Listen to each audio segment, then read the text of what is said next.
સાબરકાંઠામાં petrol pump પર લૂંટારુઓ ત્રાટક્યા। 15,000 રોકડની ચોરી કરીને લૂંટારુઓ ફરાર થઈ ગયા। 5 જેટલા શખ્સોને ચોરીને આપ્યો અંજામ। ત્યારે તલોદના ઉજેડિયા નજીકનો આ ઘટના કે જ્યાં પોલીસે હાલ ફરિયાદ નોંધી તપાસ હાથ ધરી છે।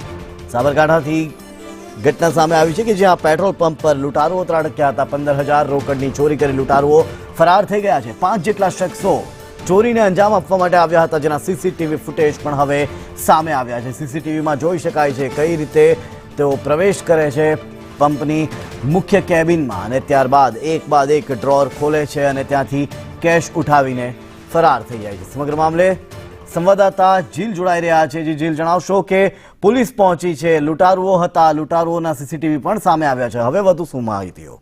જીલ જી જય, આપણે જણાવ્યું કે તલોદના ઉજેડિયા નજીક પેટ્રોલ પંપ પર લૂંટારુઓ ત્રાટક્યા હતા। ત્યારે રાત્રિના સમયે પેટ્રોલ પંપ પર લાગેલ સીસીટીવીની અંદર સમગ્ર ઘટના કેદ થઈ હતી। ત્યારે સીસીટીવીની અંદર 5 જેટલા લૂંટારુઓ આવ્યા હતા અને પેટ્રોલ પંપના કામ કરતા ત્યાં હાજરને માર મારતા પણ સીસીટીવીની અંદર નજર પડી રહ્યું છે। ત્યારે હાલ તો સમગ્ર મામલે તલોદ પોલીસ દ્વારા સ્થળ તપાસ કરીને આગળની કાર્યવાહી હાથ ધરી છે।